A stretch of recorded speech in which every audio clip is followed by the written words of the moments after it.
আসসালামু আলাইকুম সবাইকে। আজকে আপনারা জানেন যে আপা নিধন কর্মসূচি আজকে রয়েছে। আপা নিধন কর্মসূচিতে আপনারা স্বতঃস্ফূর্তভাবে বাংলাদেশের বিভিন্ন জায়গা থেকে ইতিমধ্যে আপনারা জানেন গত দীর্ঘ এক যুগের বেশি সময় বা দীর্ঘ দেড় যুগের কাছাকাছি আমরা দেখেছি যে বারবার বলা হতো যে দেখা না দিলে বন্ধু কথা কইও না, দেখা না দিলে বন্ধু কথা কইও না। তো যারা দেখা না দিলে বন্ধু কথা কইও না বলতো, আজকে তাদেরকে আমরা বলছি যে আপনারা একটু দেখা দেন প্লিজ, আপনারা একটু কাইন্ডলি একটু দেখা দেন। আপনাদেরকে দেখার জন্য বাংলাদেশের প্রত্যেকটা মানুষ আজকে রাস্তায় নেমে আসবে। আপনারা একটু দেখা দেন, আপনাদেরকে আমরা একটু দেখতে চাই আপনারা আসলে কোন জায়গায় আছেন। আপনারা বলছেন বিএনপি যখন আপনারা দেশ থেকে তাদেরকে বের করে দিয়েছেন এবং তাদেরকে যখন দেশে আসতেও আপনারা দিতে চাননি, একটা নির্দিষ্ট পর্যায় পর্যন্ত তাদেরকে দেশে আসতে দিতে চাননি, তাদের নেতৃত্ব স্থানীয় যে কার্যক্রম সেগুলো আপনারা চালাতে দেননি, তখন আপনারা সার্কাজম করে বলছেন কি দেখা না দিলে বন্ধু কথা কইও না। তো আপনারা আজকে বিদেশে বসে বসে দেশের বিরুদ্ধে আজকে পরিকল্পনা করছেন, প্ল্যান করছেন আপনারা দেশের বিরুদ্ধে। তো আপনারা একটা কাজ করেন, আজকে একটা মিনিটের জন্য ভাই একটু দেখা দিয়েন। আপনারা একটা মিনিটের জন্য দেখা দেন, আমাদের দেশের মানুষ আপনাদেরকে একটু দেখতে চায়, যে আসলে আপনাদের সাথে একটু কথা কইতে চায়। আপনারা দেখাও দিবেন, একটু কথা কোন প্লিজ। রাস্তায় নেমে আসেন, রাস্তায় নেমে আপনাদের সাথে আমরা একটু দেখা করতে চাই। যে আপার যেই বাহিনীরা আছে আপনারা একটু রাস্তায় নেমে আসেন, আপনাদের সাথে আমরা একটু কথা বলবো, সামনাসামনি কথা বলবো। দেখেন এত সহজ না ভাই, বিদেশে বসে বসে আপনি পরিকল্পনা করবেন। একটা জিনিস মাথায় রাখেন, যারা এই গণ অভ্যুত্থানে এসেছিল তারা আপনার প্রতিষ্ঠিত একটা বাহিনীর বিরুদ্ধে, একটা বাহিনীর বিরুদ্ধে আপনার কথা বলেছে, একটা প্রতিষ্ঠিত বাহিনীর বিরুদ্ধে। ফাইন, আপনি ডিজিএফআই, আপনি তারপরে আর্মি, পুলিশ, সব কিছু আপনি রাস্তায় নামাই দিয়েছিলেন, এগুলোর বিরুদ্ধে আমরা কথা বলেছি। আপনি যখন রাস্তায় এসে আপনি ভয় দেখান, আপনি কাদেরকে ভয় দেখান?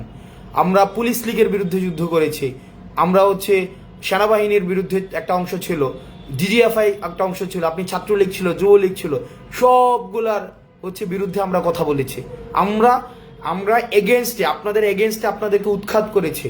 আমরা কিসের পালাই যাবো মিয়া? ফাইজলামি মারাইতে আসছেন যে একটা কমেন্ট, একটা মূর্খের দল মানে ছাত্রলীগ একটা লীগ বা মুজিববাদের যারা রয়েছে এদের মতো মূর্খ, এদের মতো পড়াশোনার সাথে দূরতম সম্পর্ক নাই। ওদের কমেন্টের প্যাটার্ন দেখবেন, ওদের কমেন্টের প্যাটার্ন কি ওরা নিজে যে একটা কমেন্ট করবে, মানে নিজে যে একটা কমেন্ট করবে, এই যোগ্যতা, এই ন্যূনতম যোগ্যতা পর্যন্ত ওদের নাই, ন্যূনতম যোগ্যতা ওদের নাই। দেখা যাবে দেখবেন একটা স্পেসিফিক কমেন্ট আসছে, স্পেসিফিক কমেন্ট কপি পেস্ট করে সবাই চালাই দিচ্ছে। ওরা যে নিজেদের একটা কমেন্ট নিজ থেকে লিখবে একটা বুদ্ধিবৃত্তিক জায়গা থেকে, ওই জিনিসটাও নাই। ওরা একটা অর্থাৎ বুদ্ধিবৃত্তিকভাবে দেউলিয়া, ওরা নৈতিকভাবে দেউলিয়া, রাজনৈতিকভাবে দেউলিয়া, সব কিছুতে ওরা দেউলিয়া। এই দেউলিয়া দল বিদেশে বসে বসে এখন ষড়যন্ত্র করছে। যেমন গতকাল আপনারা জানেন যে আপনার দেশের প্রায় 62 জনের বিরুদ্ধে ইন্টারন্যাশনাল ক্রিমিনাল ট্রাইব্যুনালে খুব সম্ভবত মামলা করেছে। তো দেখেন এখানে কি বলেছে, ওখানে বলেছে যে বিশেষ করে যারা উপদেষ্টা রয়েছে, উপদেষ্টার বিরুদ্ধে এবং বৈষম্য বিরোধী ছাত্র আন্দোলনের বিরুদ্ধে তারা মামলা করেছে, হারপিক মজুমদার থেকে শুরু করে অন্যান্য যারা রয়েছে। ভাই একটা জিনিস দেখেন, এই বিদেশে বসে না আসে মাঠে আসেন। এখন আপনি যদি বলেন যে মানুষের জনগণ আপনাদের পাশে ছিল, জনগণ পাশে থাকলে আপনার নেত্রী পালাই যেতে হয়েছে কেন? এই মূর্খের দল, তোদের একটু বোঝা উচিত, তোদের ন্যূনতম এটা যেটাকে আমরা বলি সেলফ স্টিম, এই সেলফ স্টিম থাকা উচিত, আত্মমর্যাদা থাকা উচিত, তোদের ন্যূনতম এই আত্মমর্যাদা থাকা উচিত। মূর্খের দল কোথায়? এটা মূর্খের দল, দেউলিয়া একটা দল। তোদের বোঝা উচিত, তোদের আপা তোদেরকে ফালাই চলে গেছে, তোদের আপা তোদের চিন্তাও করে নাই। তোদের যে আপা, তোরা কেমনে থাকবি, কি করবি, তোরা কেমনে চলাফেরা করবি, তোদের ভবিষ্যৎ কি হবে, এই চিন্তাটা করে নাই।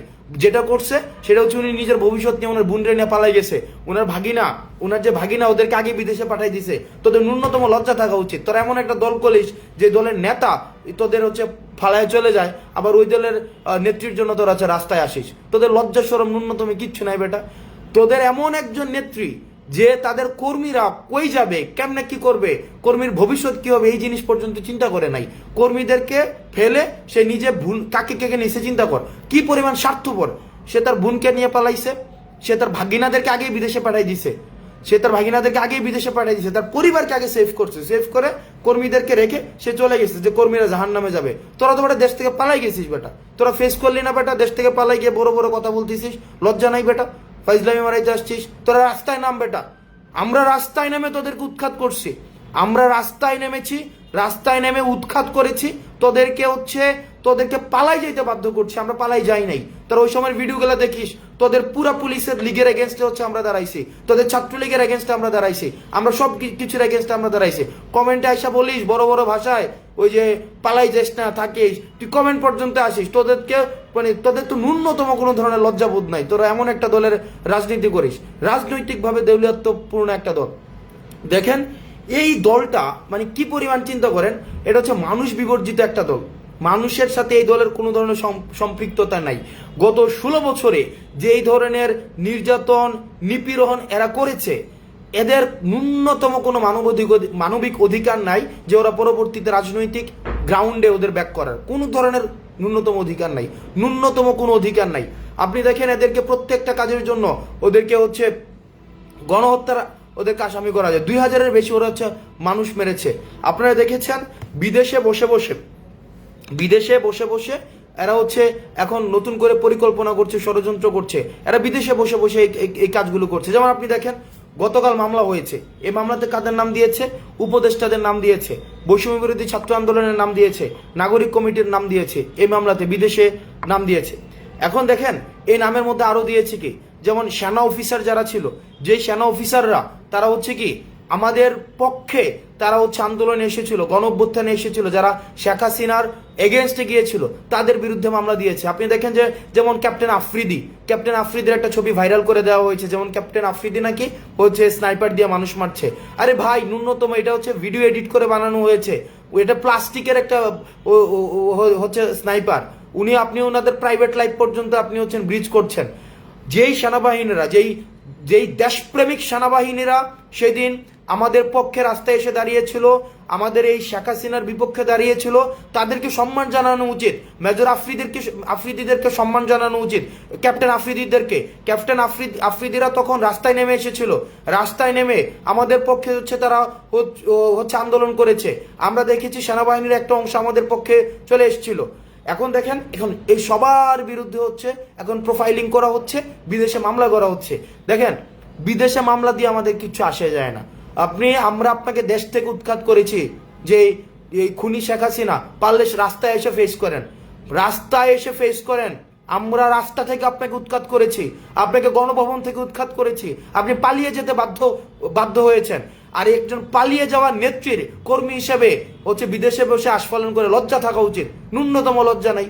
এদের সাথে আওয়ামী লীগ, ছাত্রলীগ, যুবলীগ, এই মুজিববাদী আদর্শ এবং লীগের সাথে কোনো ধরনের সামাজিক সম্পর্ক, সাংস্কৃতিক সম্পর্ক, রাজনৈতিক সম্পর্ক, অর্থনৈতিক সম্পর্ক, কোনো পারিবারিক সম্পর্ক পর্যন্ত এখন মানুষ করে না।